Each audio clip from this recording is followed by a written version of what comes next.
Halo semuanya, perkenalkan nama saya Kafka Nafisa, salah satu siswi dari SMA Yadi ke-13 dan saya dari kelas 11-2, di mana hari ini saya akan menerangkan sedikit mengenai apa itu KTI alias karya tulis ilmiah. Ternyata banyak loh dari kita yang masih belum tahu apa itu karya ilmiah atau disingkat juga dengan KTI. Karya ilmiah adalah tulisan yang berisi tentang fenomena yang ditulis berdasarkan kenyataan, informasi dalam karya ilmiah terdiri atas fakta, data, serta solusi yang akan kita pecahkan melalui suatu kajian. Nah, karya tulis ilmiah biasanya itu dibuat dalam sebuah tulisan ataupun laporan tertulis yang memaparkan hasil penelitian atau kajian suatu masalah oleh seseorang atau kelompok dengan memenuhi kaidah dan manfaat. Tujuannya apa sih dengan adanya kita membuat KTI? Yang pertama, itu untuk menyampaikan informasi. Karya ilmiah ini seringkali dibuat untuk menyampaikan informasi terkait hasil penelitian atau penemuan di bidang tertentu kepada masyarakat luas. Dengan membuat KTI ini, kita bisa berbagi ilmu pengetahuan baru dan berkontribusi terhadap perkembangan ilmu pengetahuan tersebut. Selanjutnya, dapat mengembangkan daya berpikir. Apa sih yang membuat daya pikir kita tuh berkembang? Ketika kita membuat KTI ini mengenai suatu topik atau fenomena, kita akan mengembangkan kemampuan berpikir kita terhadap isu apa saja yang berkaitan dengan topik yang akan kita bahas. Dengan begitu, KTI ini juga bisa dijadikan bahan untuk melatih ide, terus kreativitas, tingkat pemahaman atau daya tangkap kita dalam suatu kasus. Terus sebagai landasan teoritis. KTI ini seringkali menciptakan landasan teoritis yang dapat digunakan oleh peneliti atau akademis lainnya untuk pengambilan keputusan, perumusan masalah hingga mengembangkan penelitian lama agar menjadi penelitian baru yang lebih matang secara konsep dan pemikiran. Dalam KTI itu ada apa saja sih? Selanjutnya kita ada struktur karya ilmiah. Nah, struktur ini ada bagian-bagian nih. Yang pertama ada judul, di mana judul KTI ini dibuat berdasarkan topik yang akan dibahas. Terus pembuatan judul ini juga dapat ditulis semenarik mungkin, namun tetap efektif dan menggunakan kata-kata KBBI atau sesuai dengan Kamus Besar Bahasa Indonesia dan PUEBI. Yang kedua, abstrak. Apa sih abstrak? Abstrak adalah ringkasan dari keseluruhan isi yang mau dibahas dalam KTI. Tujuannya agar pembaca dapat membaca sekilas terkait isi, maksud, dan tujuan dari KTI ini secara singkat. Selanjutnya ada pendahuluan. Di dalam pendahuluan ini ada bagiannya.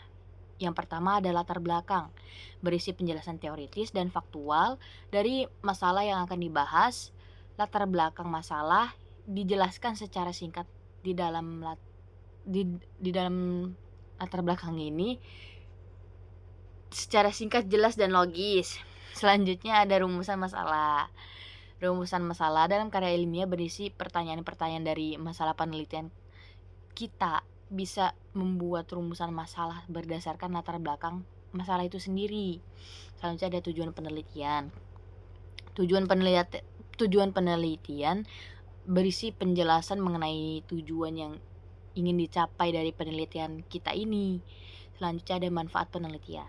Manfaat penelitian berisi penjelasan mengenai manfaat atau kontribusi apa saja yang akan dihasilkan dari hasil penelitian. Manfaat penelitian ini biasanya diperuntukkan untuk perkembangan ilmu pengetahuan bidang atau masyarakat yang ada hubungannya dengan masalah yang akan diteliti. Oke, selanjutnya di nomor 4 ada kerangka teori. Nah, dalam kerangka teori ini ada bagiannya lagi. Yang pertama itu ada landasan teori, berisi konsep yang menjadi dasar penelitian, sehingga karya ilmiah dapat disusun secara sistematis dan kredibel. Yang kedua, ada hipotesis penelitian. Hipotesis penelitian ini berisi kesimpulan sementara berdasarkan kerangka pemikiran atau landasan teori yang digunakan oleh peneliti. Selanjutnya nomor 5 ada metode penelitian. Metode penelitian sendiri dapat diartikan sebagai langkah-langkah yang digunakan oleh peneliti untuk mendapatkan hasil yang valid atau sesuai apa yang ada di objeknya. Di bagian ini kita bisa menjelaskan jenis metode penelitian yang dipilih, konsep dan variabel penelitian, populasi dan sampai sampel penelitian, teori pengumpulan data hingga melakukan analisis atau pengujian data. Selanjutnya nomor 6 ada pembahasan penelitian. Kita bisa menjalankan proses penelitian menggunakan bahan-bahan dan langkah-langkah yang sudah kita tentukan ini sebelumnya. Nah, proses penelitian tersebut bisa kita jelaskan di bagian pembahasan penelitian. Tentunya kita harus menjelaskan secara urut, rinci, dan jujur tanpa ada hasil atau proses yang direkayasa. Selanjutnya nomor 7 ada penutup. Setelah menjelaskan mengenai hasil penelitian, selanjutnya kita bisa mengungkapkan kesimpulan dan saran dari penelitian tersebut. Kesimpulan ini bertujuan untuk agar para pembaca atau pendengar dapat informasi dari masalah yang kita teliti. Selanjutnya ada daftar pusaka. Bagian ini itu dimasukkan dari segala sumber referensi penelitian ke dalam daftar pusaka.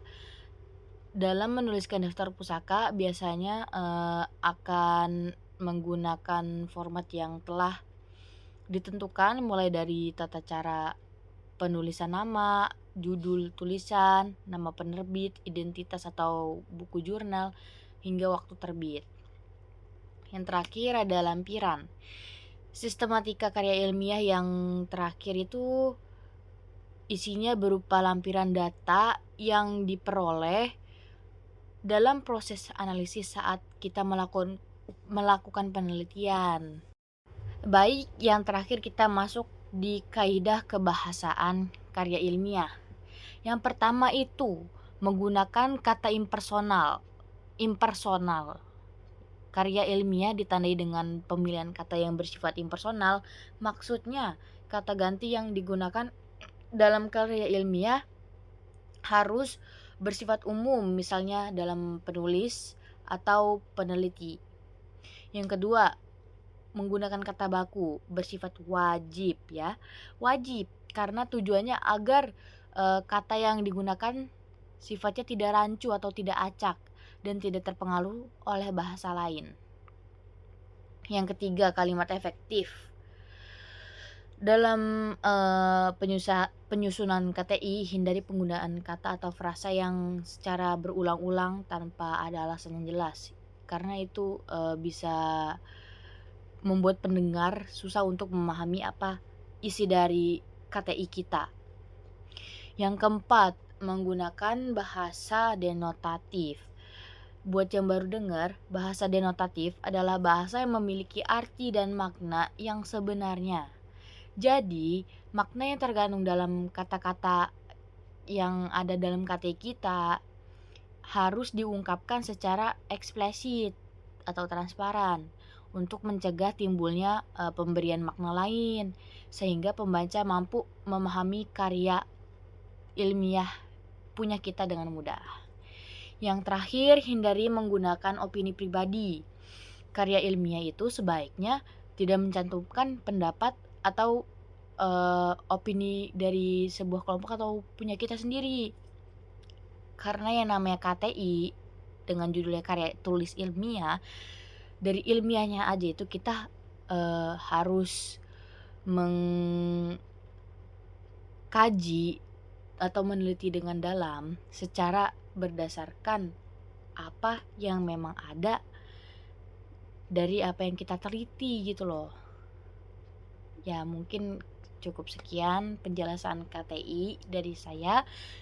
Kurang lebih mohon maaf. Saya akhiri. Terima kasih.